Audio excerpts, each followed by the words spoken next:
Hello there, and welcome to this week's episode of We Used to Be Journos, the podcast where two media insiders break down broken news. My name is Jan Fran. I used to be a journo, but now I'm charging $4.95 a minute to say smutty things to people in this voice. Oh, you're not feeling well. You really are the epitome of a sick bitch right now. I am a sick bitch right now. Yeah. I have something going on, but doesn't matter because I have taken several pseudoephedrine, so I am high. And I just kept giving you medicine. Like, take this, swallow this. We don't really have a plan B. Like, we are the co-hosts of this show. So if Jan gets really sick next week, it's just me reading poetry and singing and I don't know. Which is a real punish, let me tell you now, as somebody who's heard it against my will multiple times.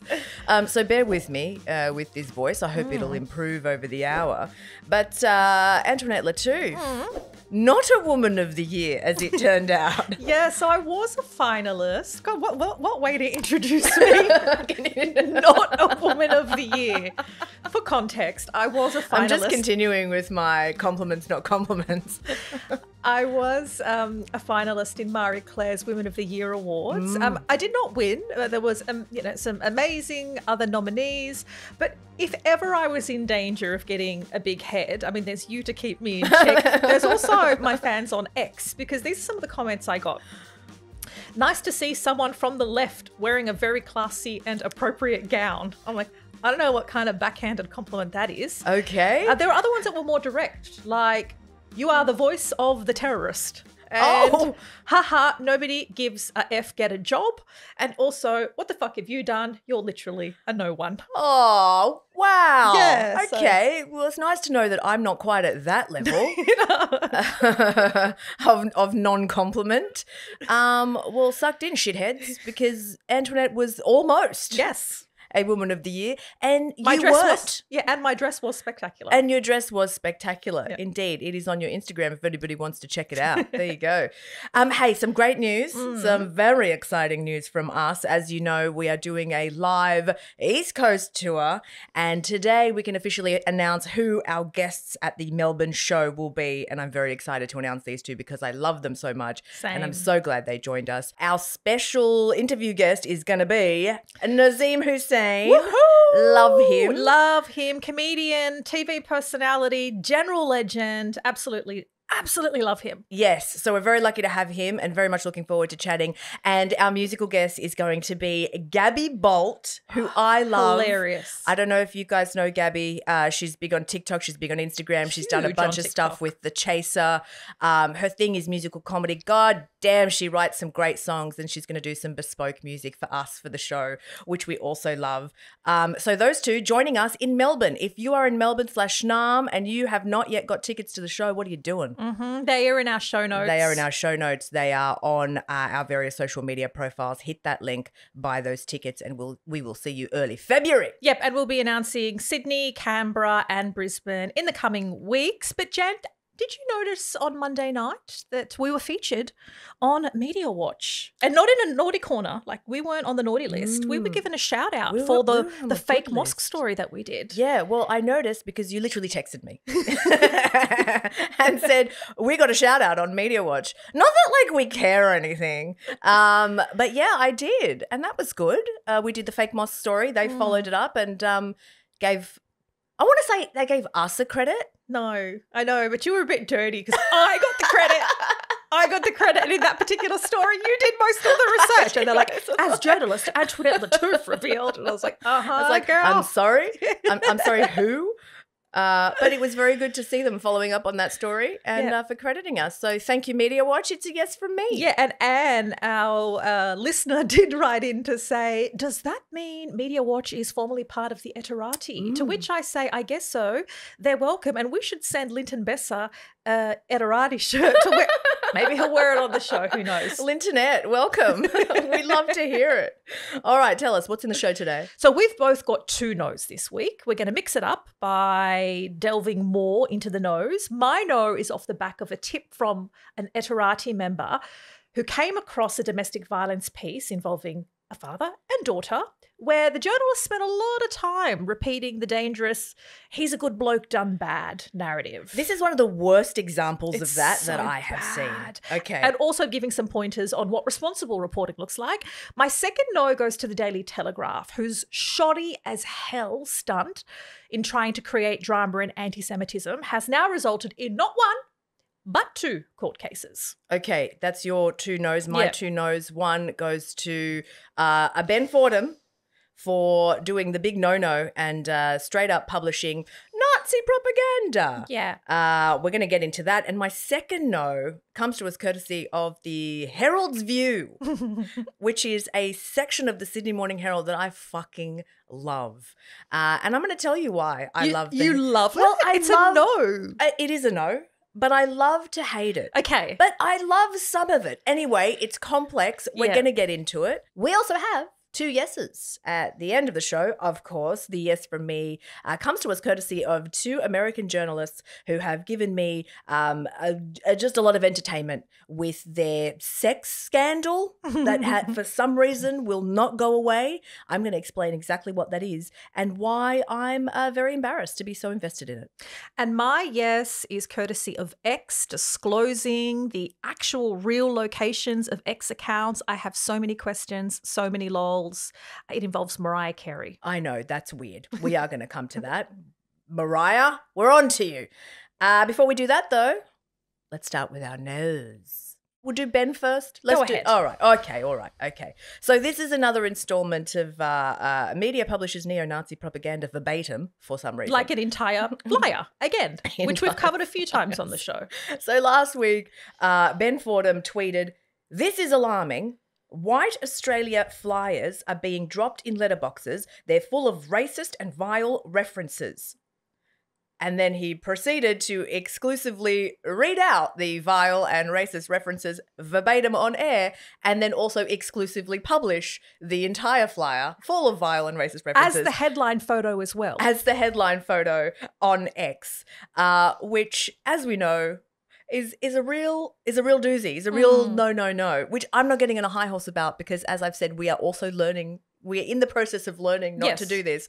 But now that I've got my antennas up about this, I see it everywhere. But I couldn't help but notice the comments because there were so many comments on X under that calling out that exact behaviour. So Melissa said, "This is what happens when people like you use enough dog whistles. Jesus fucking Christ, you've contributed to this." And then there were a lot of comments to that effect going constantly banging on about so-called, the migration problem. Why are you republishing this in full? Aren't you just amplifying? It wasn't just us that kind of not only noted that the flyer was problematic, but also it's not the flyer in isolation. It's what appears on Talkback Radio a lot. And that is they're migrants. Ruining everything. Yeah. Also, as somebody who did do a story about a flyer that turned out to be a fake flyer, I did have some question marks around, where did this flyer come from? Was it one person that got sent this flyer? Listener Paul? Who's Paul? Who put it in his letterbox? But I did see the comments underneath the post, and I did wonder how much of Ben Fordham's audience was, maybe just nodding along as he read out these words verbatim. Because Ben's MO is not this flyer. Okay, anybody who's listened to his show, the flyer is vile and his MO is not that, but he doesn't mind having the hard conversations about immigration, as he puts it. And if Susan Lee's serious about a substantial reduction to immigration, she's on a winner. Just ask anyone competing for a rental property or waiting for a bed in a hospital. But the only problem for the Liberal leader is that she's not the only one they trust to tackle the issue. In fact, more voters are putting their faith in the One Nation leader Pauline Hanson when it comes to cutting migration. Hey, there you go. Okay, so a couple of things. Okay, Can I just react there to a couple of things? I know Ben. I quite like Ben. He's been very supportive of me, particularly in the last couple of years. Because he does not like the ABC. Okay, but yes, sure. Yeah. But I also understand Ben's radio slot and his listeners. I had a look at some of the figures. The people most likely to listen to AM radio are over the age of 75. More likely to be males, more likely to live in the regions, even though it is a Sydney radio station, it can be listened to online. Just generally AM radio, these are the demographics of who's most likely to listen.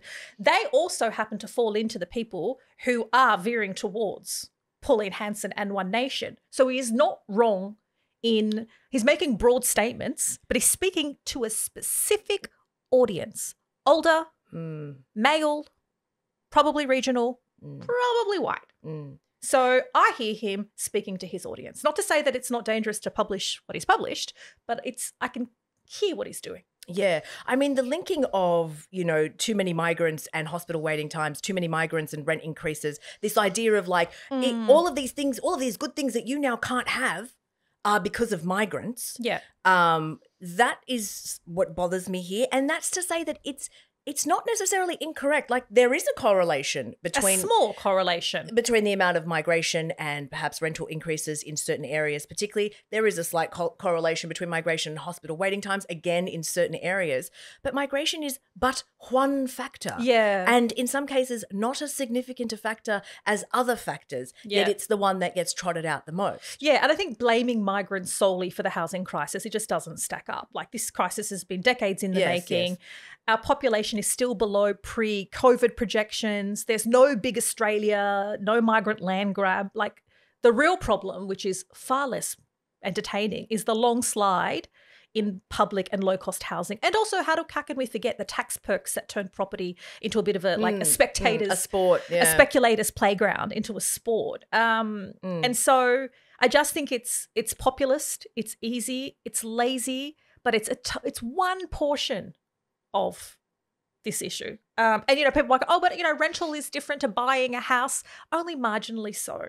Like we found, because international students also get a bit of a flogging when it comes to rental properties.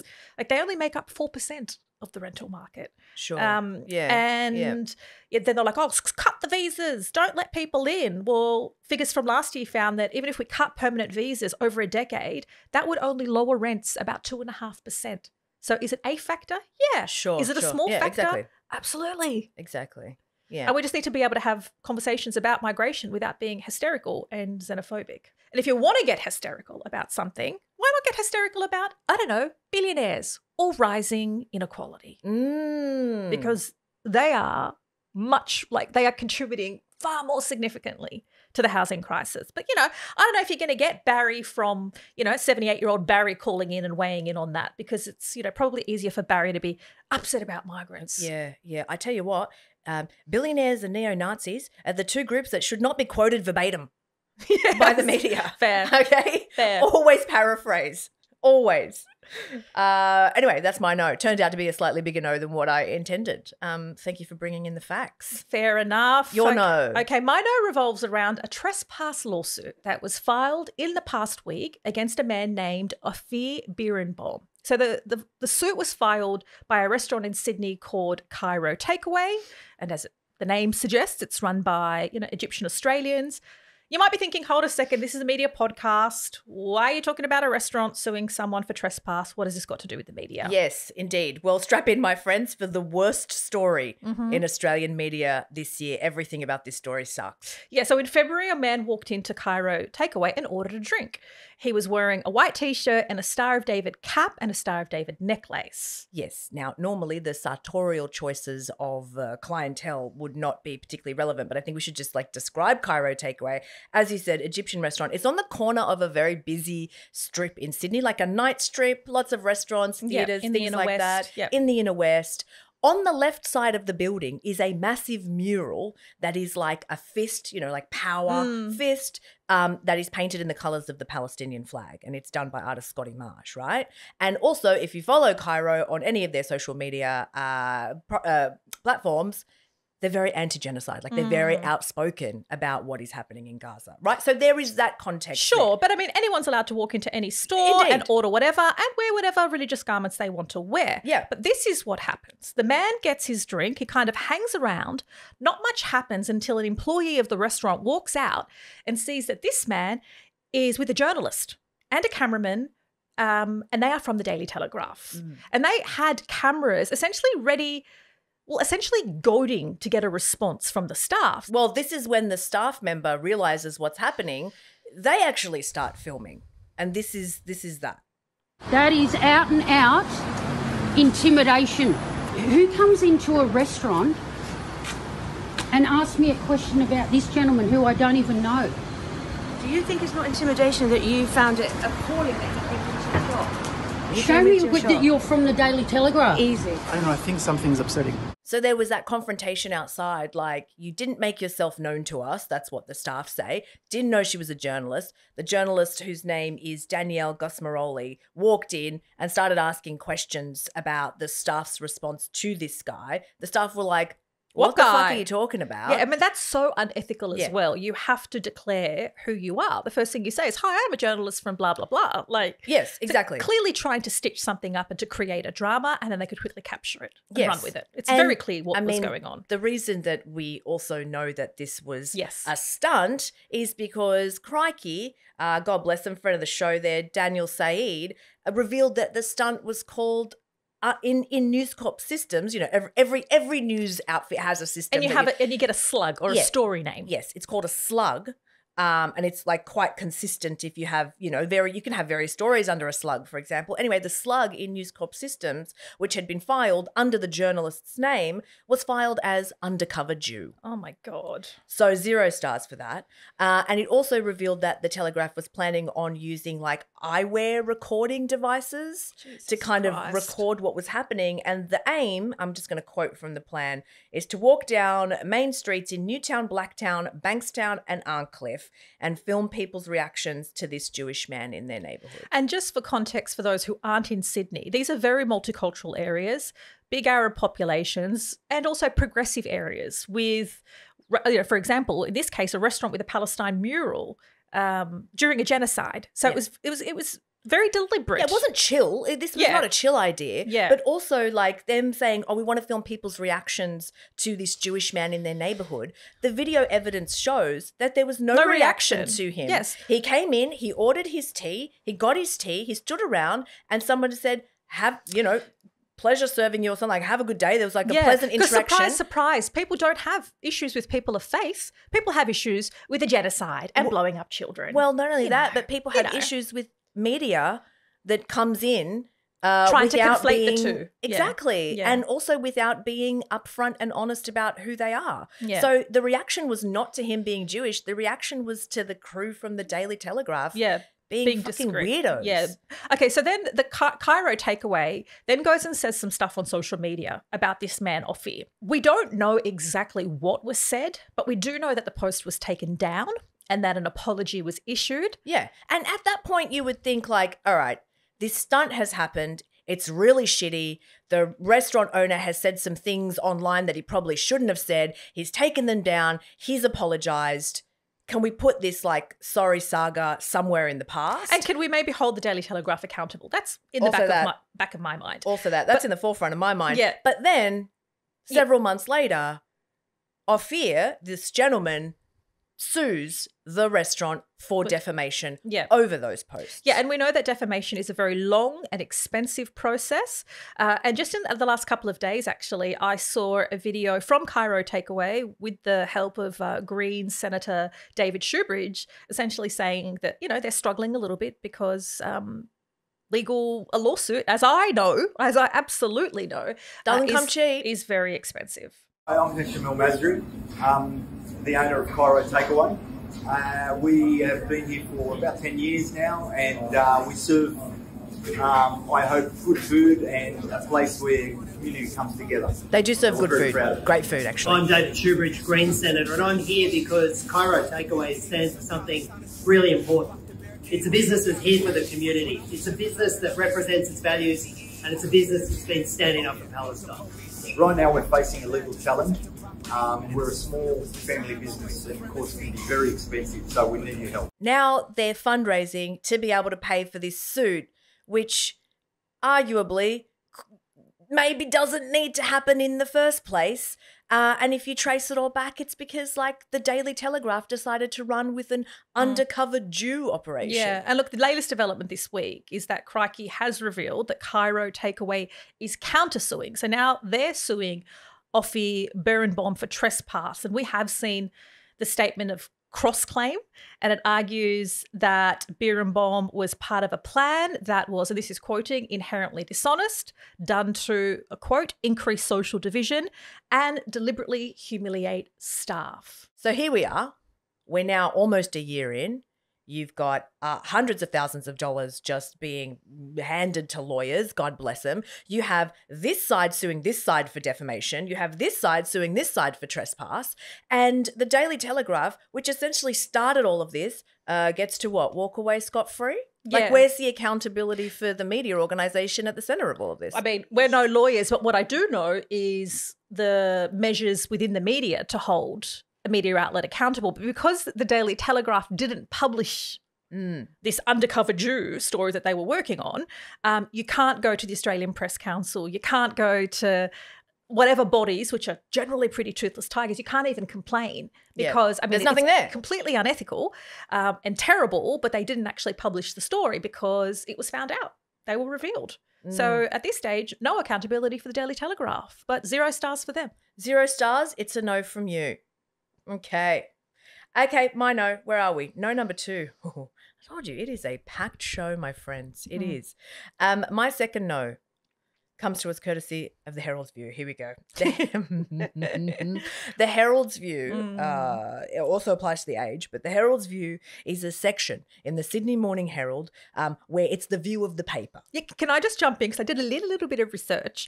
The Herald's View was first published in 1831, and the editorial team believed it's important to express a considered view on the issues of the day for readers. Okay. So this is a long-held tradition, and it is considered views on the issues of the day. Okay. Look, the Herald has been pumping out some views, okay? They have like a view a day. I'm telling you. They love having views. I don't know why they do this so frequently.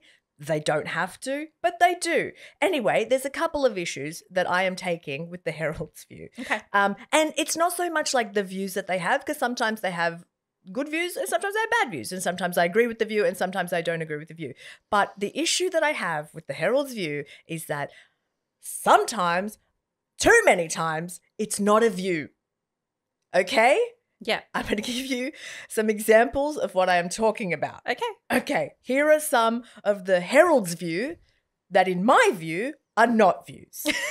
Okay. Number 1. And you can tell me, am I crazy? Okay. There was a Herald's View from October about public transport. And here it is. Circular quay revamp on the back burner again. That's just a fact. That's a statement.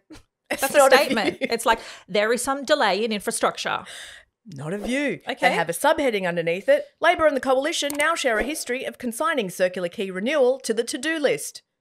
Okay. Also not a view. Not a view. Okay, here we go. Number 2. Is the city with no grandchildren becoming a reality? That's a question. Question, not a view. You see what I'm saying? Okay, here's another one. Women have the need. Men seem to have the power. I mean, hello, patriarchy? Is that like a water is wet type of view? But is that what are you talking about? Again, subheading underneath that does not illuminate that any further. Because I would argue, what if, because of the character count, they can't quite make their point in the headline? Girl. Okay, all right, I'm just trying. As a professional opinion monger, that hot take has to be in the headline. Yeah. Fit it in, okay? It could be, the view in that case could be, men need to stop centering their needs so women can flourish. Sure. That's a view. That's a view. That is a view. Yeah. But women have the need, men seem to have the power. Men seem to have the power? Vague. I'm not sure what that is. And then the subheading is the single most common disease shared by Australian women in response to our ongoing investigation. I'm actually more confused now. Are we talking about chlamydia or cervical cancer? Girl, I don't know. Okay. Because I'm unclear as to what the view is in the Herald's View.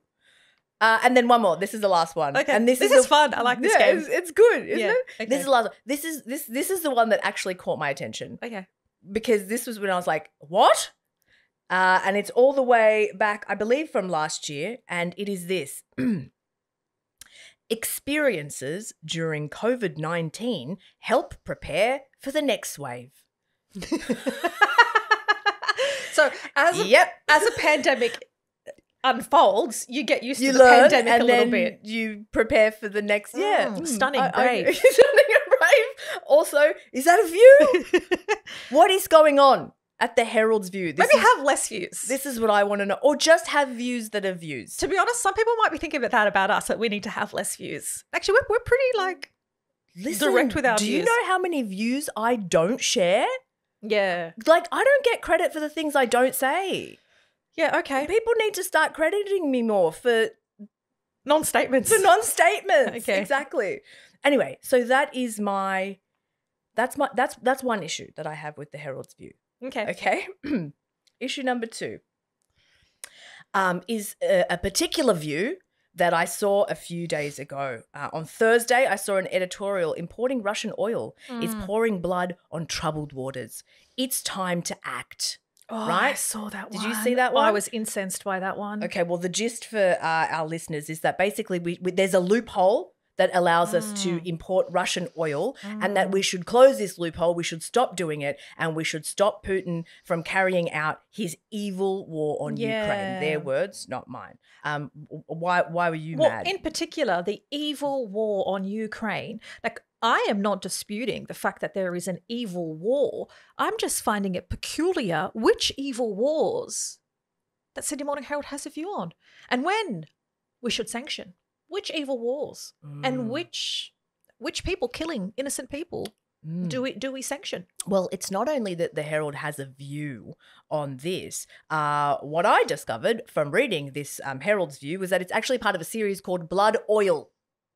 And this was a series that is entirely dedicated to campaigning and pushing the government to close this loophole so that we stop funding Vladimir Putin's war. Yeah, I saw that. It's 11 stories in 10 days. Yes. A little bit of activism journalism. I'm sorry, it's a campaign. It's only activism journalism when non-white. It's only activism journalism when someone posts a Human Rights Watch post on right. Instagram and then they get fired. That's right. Yeah. That's when it's activism. Which is what they're doing here. Yes. And look, I do see a distinction between a paper having a view and like an individual at an organization having a view. There is a slight difference, but it's also a bit rich to like be pointing the finger and be like, we just have to be impartial and not have a stand on anything. Independent and then proceed always. to have several stands on several Independent things. always is their tagline at Yes. Sydney Morning Herald. Anyway, this particular view was so unique that the editor of the Sydney Morning Herald, who is normally, I imagine, not anywhere near a camera because he's the editor of the Sydney Morning Herald, is suddenly in front of a camera and did this editorial, did a video editorial that ended up on Instagram. Here's a snippet. While Australia has given quite a lot of money in aid to Ukraine, we've sent a whole lot more back in oil revenue to Moscow to fund this war. We think that's wrong, we think it's counterproductive, and that's why we're running this campaign to urge the government to act and put a stop to it. Fantastic. To be fair, I kind of agree. Like, we're sending all this aid to Ukraine, we're funding Putin this way. Like, yeah, I guess good on the Herald. I don't take an issue with that because I'm like, now do Gaza. Do a campaign for our government to stop exporting parts that help blow up little children. Like, it does seem like the elephant in the room. Like, it's evil war. Yes, it's an evil war in Ukraine to kill 14,000 people. 5 times the amount have been killed in Gaza. So where is your editorial about Australia needing to stop giving parts of weaponry that blow up civilians? Like, I'm really keen to hear your view on that, Sydney Morning Herald. Yeah. How evil is that war? Please tell us. Please share your view. It will share your view. Share your view. I've been sitting here this whole time saying you should share less views, but I would be very keen to hear what your view is on this and whether or not you actually do an entire series and whether or not you campaign, because clearly you think that there is something wrong happening here, as you have said. You're able to spot evil. You're able to spot evil. I mean, spot it elsewhere. Or does it not exist elsewhere? I mean, I don't know. It's very confusing. Independent always, babe. Independent always. It's funny that one of the organizations pushing for this is an organization called Be4 Ukraine, which is a coalition of civil society organizations that are working to cut Russia off financially. It's giving very strong BDS vibes. And I'm just look forward to the next series campaigning for BDS from the Herald. Yes. One more quick point. When I first saw this, I don't know if I'm right or wrong, and I feel very unmoored about this. Like, I'm just flailing. But I don't trust the Herald's reporting on Gaza. There's many reasons for this. Seeing something like this, I almost just don't trust the Herald's reporting on Russia. Yeah. Now. You know, even though, like, No, I don't. I agree. I either. don't think we should be funding Putin's war. I don't either. But all of a sudden, the editor shows his face on the video, and there's an entire section to it. I'm like, I just really don't believe. I'm going to have trouble believing anything that you report about Russia, and I don't want to do that. I don't want to feel that way. That's a no. that is a big no. Was that your no or mine? I don't know, but it was but perhaps a communal no. Man. All right, one more no. Here we go. Okay. Oh, this one's so fucked. This Go is on. so Yep. okay. This is fucked. So this was an article in the Cairns Post, but it was syndicated across News Corp mastheads, including the Daily Telegraph. It was about an attempted murder-suicide. It happened in a small town in far north Queensland, about 51 kilometres south of Cairns. And it raises questions. Heck, I dare say it sounds alarm bells about ethical, victim-centering reporting when it comes to domestic violence. Allow me, Jan, to read the headline. Community in shock after well-regarded father shoots daughter, takes own life. Okay, that's come to us courtesy of Arun Singh Mann, who is a senior reporter, and Tim Little, who is a journalist there. So that's the heading. Well-regarded Subheading. father. The subheading, a neighbour to a well-regarded father who shot his daughter before taking his own life has described what he believed happened and how the tight-knit community has been impacted. Let's go to the next paragraph. A tight-knit community beneath Queensland's highest peak is in shock after a well-regarded father shot his daughter before taking his own life in what neighbours say was a preventable tragedy. Okay, so now we've got well-regarded father 3 times. Yep. And we haven't really made it past the first paragraph. And we haven't found out anything about this daughter, what happened to her. Yeah. A little bit more detail. After long-term resident John Francis Pearce shot his daughter in the leg, causing her to flee to a neighbour's property for help. So that we don't know her age, her name, her condition. We don't get any of that detail till 20 paragraphs into the article. Okay. But we get a quote from a neighbour.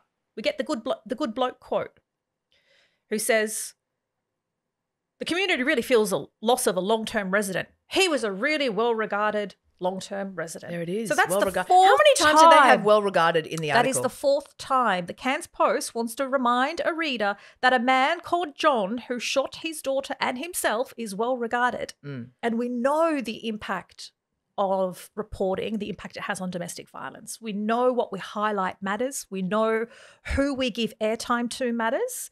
And as I mentioned, it wasn't until the 20th paragraph that we find out that his daughter, she was discharged from Cairns Hospital. She was shot in the leg. She's understood to be aged in her 30s. 20 paragraphs in until we... But they also said I understand. They said they don't want to name her. Yeah, well, I understand why they might not want to reveal her identity. Like, you don't necessarily want to reveal the identity of victims of crime. Well, they've identified the dad, which identifies her. So that applies to children usually. It is a small town. It's a small town. Everybody would know who it is. But they named the dad, including his middle name. So you know who the daughter is. And usually you don't report when it comes to children, because children who are victims of crime should not. Like, and that's just kind of, I think that's an ethical code that we know not to cross. So I'm like, why aren't we censuring the victim, which we absolutely should be doing? And there was something else at the bottom of the article, which I thought, this is interesting. Yes, the bottom of the article says the shooting comes just months after Jamie Paul murdered wife Crystal before taking his own life at their Mount Sheridan home. There seems to be quite a few well-regarded guys who perhaps should not be very well-regarded. Yeah, shooting their family members. Yeah. Can we just say that if someone shoots a family member, they're not well-regarded? I know. What does it take to stop being well-regarded? Yeah, what does it take? What do you have to do to stop being well-regarded? Oh, I shot my wife. Nope. Apparently, that's not what does it. Good bloke. You're a good bloke. You can still shoot your wife and be considered well-regarded. And the Cairns Post will tell you that 4 times. 4 times. 3 times before you've even moved on from the first paragraph. But also from a random, like just from a random person, from a neighbour. Random neighbour. You know what? If a neighbour calls this person well-regarded, like, I don't know, maybe put it in like paragraph 20 of the article, eh? Yeah. Yeah. You know, because sure, that's a neighbour's thought and you've canvassed the thought. Does it have to be 3 times before the first paragraphs? Yeah. Anyway, the thing with this type of reporting is that we've known for many years now that it's really shoddy, and there has been some really great people that take it upon themselves to fix headlines. And one of those people is a woman called Sherilyn Moody, and she posted something. Yeah, she runs Femicide Watch. She runs an organised, Femicide Watch, which basically just keeps eyes on this kind of stuff. And she posted on Instagram where she was correcting a headline, and I thought this one was really telling. The headline was "Tributes for Gunmen at Centre of Preventable Far North Shooting Tragedy." That's centering the perpetrator. Centering the perpetrator, saying it was like, you know, it could have been prevented. Yeah, Who if he knows? didn't pull the trigger, it would have been prevented. It was a tragedy. It was a shooting tragedy. So she's changed it from "Tributes for Gunmen at Centre of Preventable Far North Shooting Tragedy" to crossed out "tributes for" and written "domestic violence gunman at centre of shooting." Tried to kill his daughter. Tried to kill his daughter. Exactly. But these types of corrections have been happening for so long and yet have not filtered down to the Cairns Post, it would seem. And I want to bring in Our Watch, because Our Watch is a national leader in preventing violence against women and children. They've been around for more than a decade. There's lots of resources. There are Our Watch fellowships that have been running for several years for, you know, several journalists every year. There's even in the media. This is what I'm saying about like education being a multi-pronged thing in the Australian media about how not to do it. And the resources are widely available. There's even an Our Watch award in the mid-year Walkleys recognising excellence in reporting on violence against women. They have these guidelines. A quick Google will pull them up. Guideline number 1. Can we just go through them? Yeah, just like super 8. quick, super quick, because like this article truly it breaks almost all of them. Yep. Guideline number 1. Safety first. Leave out details that might identify survivors. Okay, they did do that. No, they said her dad's name in full, including the middle name and the suburb, so you know who she is. Sure, okay. Number 2, name it. Name the violence for what it is. Violence against women, family violence, psychological violence. No. This was a tragedy. Yeah. This was an avoidable tragedy. Mm-hmm. Keep the perpetrator in view. Use active language. For example, man assaults wife instead of woman assaulted. And then where safe and legally possible, name the relationship between the victim and the perpetrator. Just to remind people that this happens within the family. Okay, they did do that. Yep, they said that. Relationship, father shoots daughter is active violence. Okay, number 4, be respectful. No. Okay. We're respectful. Use respectful language and headlines to articulate the seriousness of the violence. No. No, not really. Reflect the evidence. Use statistics to demonstrate the prevalence and contextualize. No. Nothing in there about the rate of family violence. Nothing in there. Like there was just so many opportunities to talk about just how problematic this issue is and how widespread it is. Nope. Use appropriate imagery. Don't perpetrate harmful stereotypes about race, gender, disability, sexuality, or age. Well, they just used a picture of a farm. So it wasn't offensive or wrong. Okay, they just seemed to, of the regional town. So that was a kind of, quote, experts. No experts about the harm, just the good bloke neighbour grab. Okay. Include support options at the end of the story. No. Was there any support options included? No. No. So they pretty much failed. 6 out of 8. 6 out of 8. Because usually at the bottom, and we'll keep these in our show notes as well, there's usually like if you or someone you know is experiencing domestic and family violence, report it to police. Then you give a women's line and a men's line and 1-800-RESPECT, 13-YARN. You provide all of the numbers for somebody who might either be triggered by this or might need help. They didn't do that, that one to me is one of the most, that's quite a serious one to not do, because again that's very well known. And a very easy one to do. Cut and paste, baby. Cut and paste, baby. All right. So that is a no. That is a no. Okay, Cairns Post, that's a no for you. 4 no's. Oof. Big week. Big week. I'm just going to add a super quick no to 5 no's.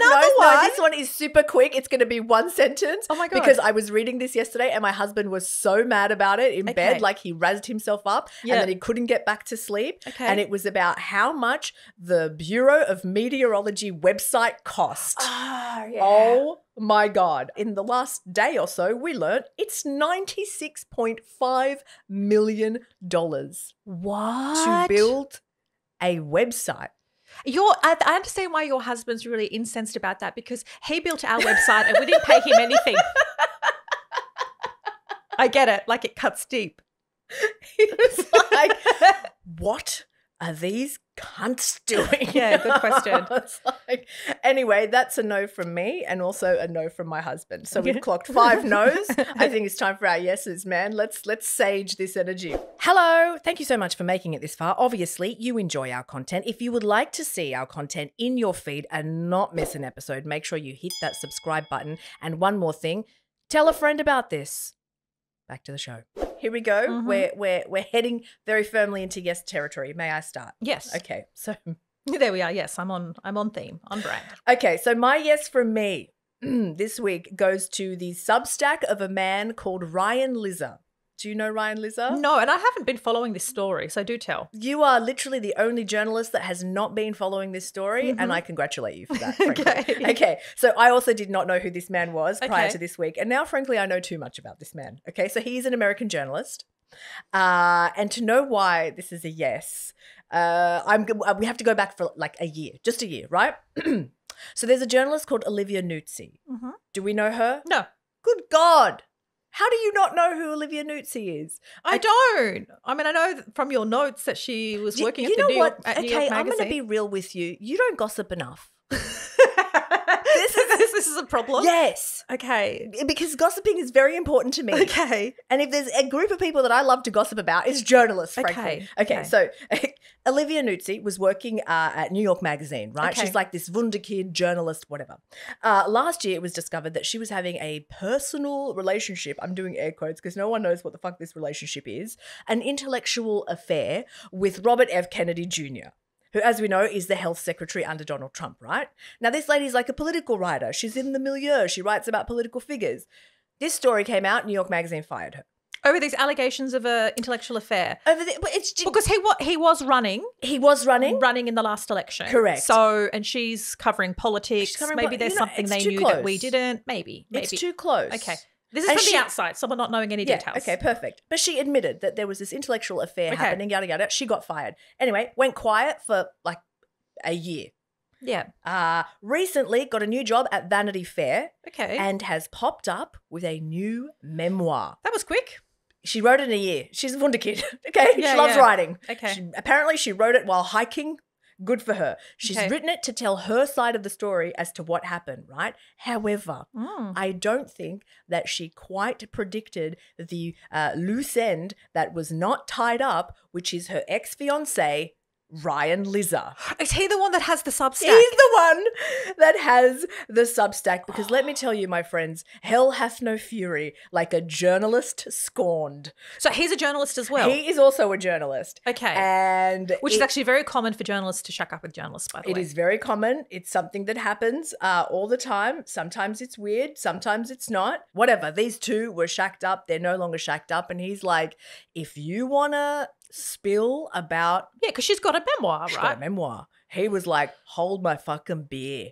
And then he just proceeded to dish on their relationship, including very intimate details, one of which is the poem that Robert F. Kennedy Jr. wrote to this woman. And I would now like for you to read out the poem, please. If you can give it in your best... I'm just seeing it. Okay, ready? Okay. Your open mouth awaiting my harvest. Drink from me, love. I mean to squeeze your cheeks to force open your mouth. I'll hold your nose as you look up at me to encourage you to swallow. Don't spill a drop. I am a river. You are my canyon. I mean to flow through you.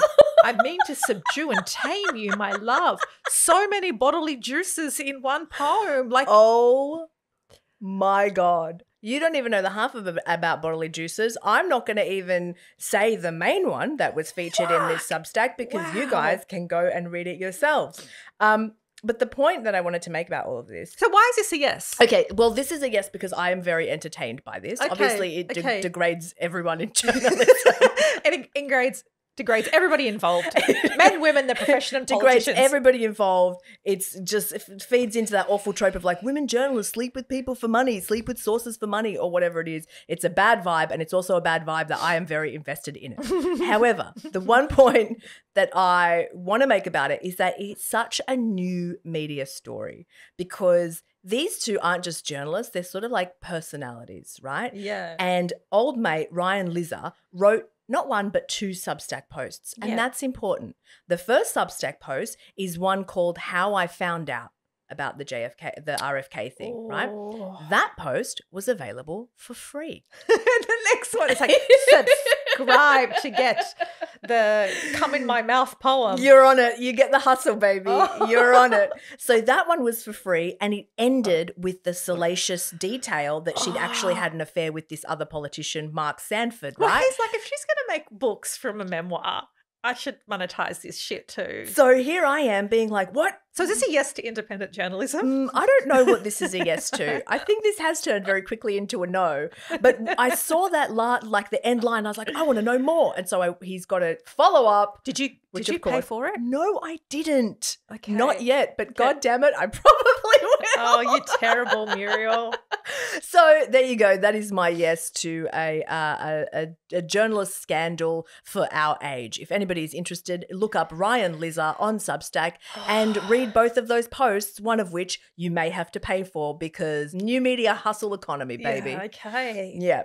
So my yes goes to Elon Musk and X, which is a sentence I never thought I would say, but they have brought interesting information since their transparency project in publishing the locations an account was created in. And this is not the location you choose to put, it's the actual whatever, geotagged actual location. IP address of the computer that you're using. Because some things don't stack up. Some very interesting revelations indeed, particularly about very, very American people who are not in fact based in America. Yeah, so there's one account that has 140,000 followers, describes himself as a constitutionalist, a patriot, an ethnically American who is based in Turkey. The heart of American patriotism, Istanbul. Yeah, there was a bunch actually that I saw. MAGA Nation. Yeah, and they've all got the blue ticks as well. They've all got the blue, and they've all got like American ticks. flags. They've all got like like patriot or MAGA in their or America in their bio names or whatever. MAGA Nation, standing strong with President Trump, America first, based in Eastern Europe. Make America great again, promoting good resisting evil, based in Bangladesh. Dark MAGA, American patriot, here we go. Veteran, nuclear, Ronald Reagan, lots of words there, based in Chile.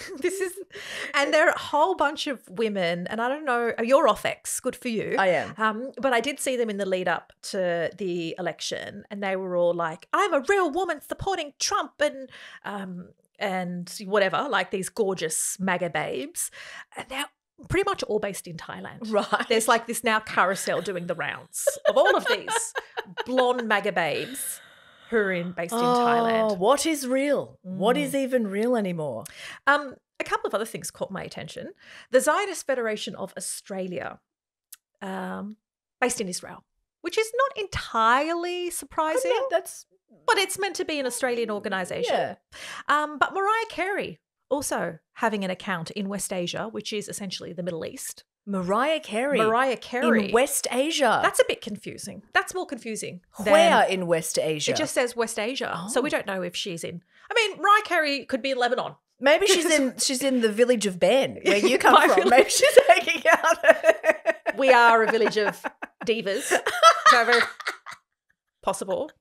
I mean, there are a lot of people that hail from my region who definitely get dressed up and act like they are Mariah Carey. What a wild thing, man. Well, I mean, it just goes to show, right? Like anytime you think that you're arguing with like an American patriot / constitutionalist, you're probably arguing with a teenager in Thailand. It's crazy. Okay? I'm just going to put that out there. It brings the volume down. considerably when you look at it like that. And now here we go. We have some degree of proof. And there is something else, and I don't know if you've been getting the same, like in my Instagram in particular, and a little bit on X, I've been getting a lot of people purporting to be from Gaza, reaching out, asking for help. And, you know, and I've, to be honest, even though I felt bad, I'm like, I'm not giving randos online money. I'd rather give it to organizations that I trust and where, you know, there's accountability. Based on this location thing being published by X, a whole bunch have been found to not be people saying that they are in Gaza. Right. You know, please support, or I'm fundraising for this family, not to be found anywhere near that. So for fraudsters trying to profit off a genocide, that kind of disclosure has been good. Has been useful. Yeah. I do worry though sometimes because there's accounts that are legitimate family accounts that are set up in Egypt, or they're set up like somewhere outside of Gaza that are genuinely raising money for people in Gaza. Yeah. So that it kind of like clouds the water a little bit with that. But what this sort of shows for me is just like how fundamentally broken this system is, because a lot of these people are paid on the virality of their posts, right? Like we know that people make money off posts on Twitter. And so something that's going to go viral is something that is outrageous, is something that is not nuanced, is something that is like feeding into a culture war, whatever it is. And so if you're someone in Thailand, you're probably thinking, oh, this is just an easy way for me to make money. Yeah. And can you blame someone necessarily like in Thailand or in Bangladesh or in Nigeria or wherever they are who are sitting there thinking, I could make money off of this? Yeah, and I guess I'm more interested in like, are these just entrepreneurs wanting to make a bit of money, or are there bad faith actors and state departments which are using them as propaganda arms? That's the other thing that just adds to the brokenness. Broken. But look, I guess more transparency is better than no transparency, that's for sure. We just need to get to the bottom of this Mariah Carey thing. You know what? Hit up Mariah Carey, baby. She's in the Levant. She's in West Asia. She's got there money. fundraising for people in Gaza. That's what she's doing. Yeah, we love that. Okay, that's a yes. That is a yes to that. And that, my friends, brings us to the end of our very packed show. Yes. Thank you so much for joining us for another week of We Used to Be Journos. And thank you very much for buying tickets to our live show. Yes. In Melbourne, the guests of whom, Nazim Hussain and Gabby Bolt. We're very excited to have them. So make sure you join us for that one and the others. And thank you so much for the story tips. Keep them coming. Fuck, we love them. We love them. They're so good. And it means that we do less work, which we also love. Because it's hard, man, trying to be across everything. So we appreciate that so much and we love you all so much. All right, we will catch you next week. Goodbye.